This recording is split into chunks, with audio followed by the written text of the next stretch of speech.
بسم الله الرحمن الرحيم. حميم. تنزيل الكتاب من الله العزيز الحكيم.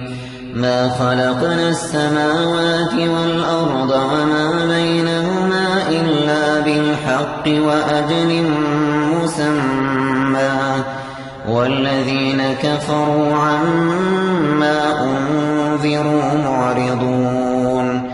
قل أرأيتم ما تدعون من دون الله أروني ماذا خلقوا من الأرض أم لهم شرك في السماوات ائتوني بكتاب من قبل هذا أو أثارة من علم إن كنتم صادقين.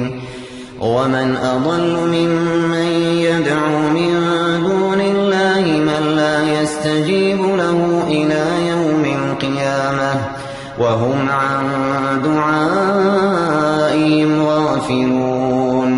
وإذا حشر الناس كانوا لهم أعداء وكانوا بعبادتهم كافرين. وإذا تتلى عليهم آياتنا بينات قال الذين كفروا للحق لما جاءهم هذا سحر مبين.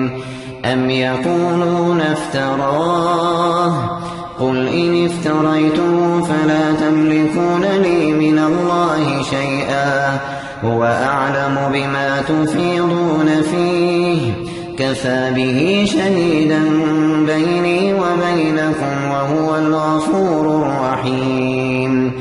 قل ما كنت بدعا من الرسل وما أدري ما يفعل بي ولا بكم إن أتبع إلا ما يوحى إلي وما أنا إلا نذير مبين.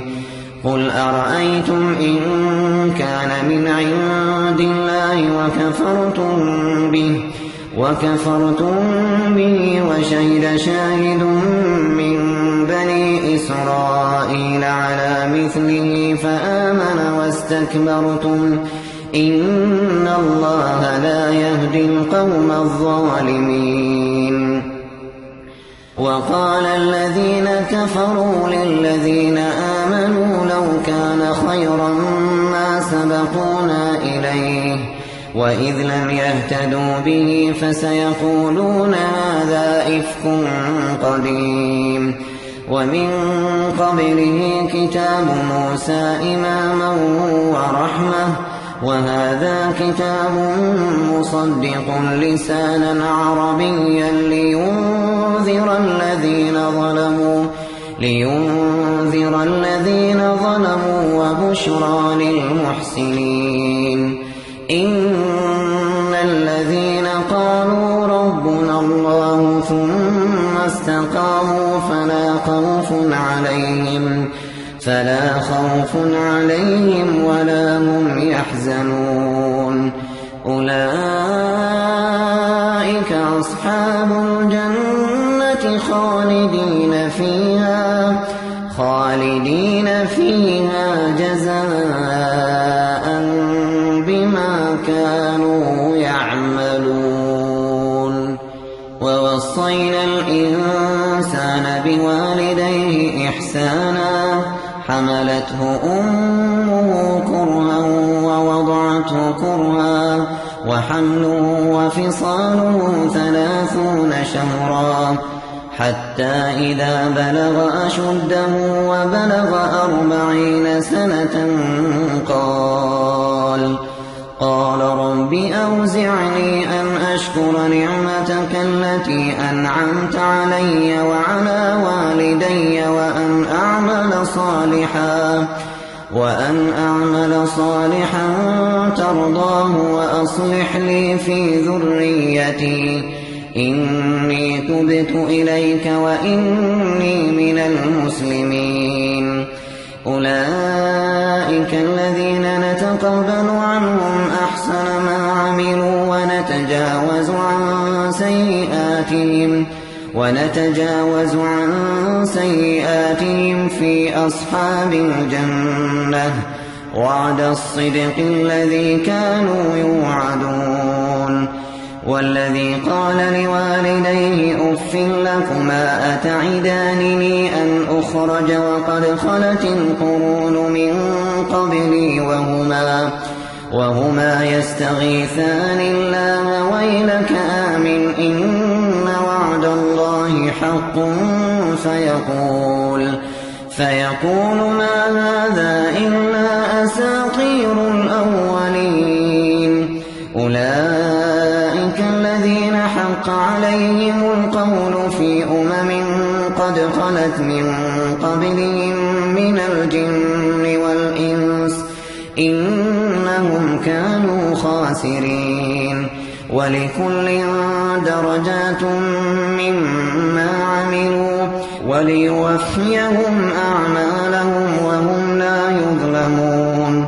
ويوم يعرض الذين كفروا على النار أذهبتم طيباتكم في حياتكم الدنيا واستمتعتم بها فاليوم تجزون عذاب الهون بما كنتم تستكبرون في الأرض بغير الحق وبما كنتم تفسقون.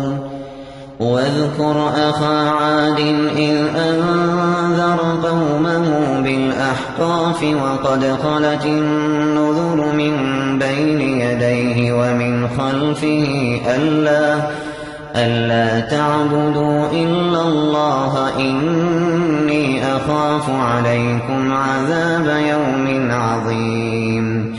قالوا أجئتنا لتأفكنا عن آلهتنا فأتنا بما تعدنا إن كنت من الصادقين. قال إنما العلم عند الله وأبلغكم ما أرسلت به ولكني أراكم قوما تجهلون. فلما رأوه عارضا مستقبل أوديتهم قالوا هذا عارض ممطرنا بل هو ما استعجلتم به ريح فيها عذاب أليم تدمر كل شيء بأمر ربها فأصبحوا لا يرى إلا مساكنهم كذلك نجزي القوم المجرمين. ولقد مكناهم في ماء مكناكم فيه وجعلنا لهم سمعا وأبصارا وأفئدة فما أغنى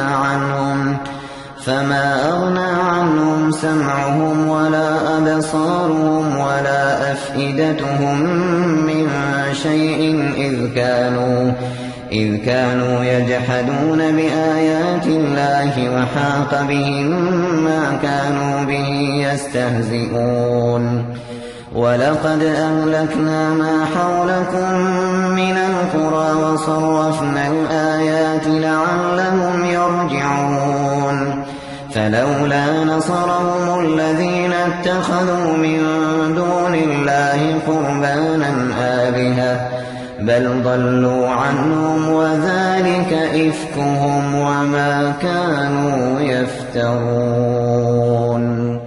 وإذ صرفنا إليك نفرا من الجن يستمعون القرآن فلما حضروه قالوا أنصتوا فلما قضي ولوا إلى قومهم منذرين.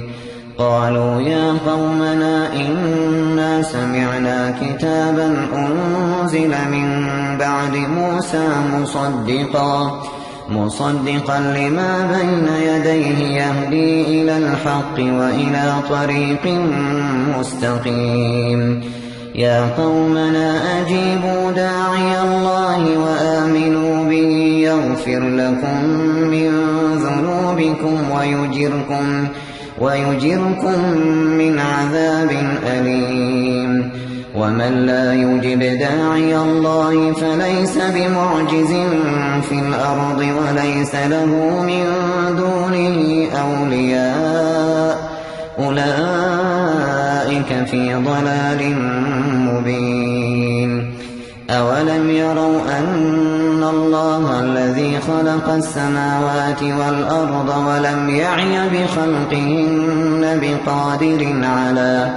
بقادر على أن يحيي الموتى بلى إنه على كل شيء قدير ويوم يعرض الذين كفروا على النار أليس هذا بالحق قالوا بلى وربنا قال فذوقوا العذاب بما كنتم تكفرون فاصبر كما صبر أولو العزم من الرسل ولا تستعجل لهم كأنهم يوم يرون ما يوعدون لم يلبثوا إلا ساعة من نهار بلاغ فهل يهلك إلا القوم الفاسقون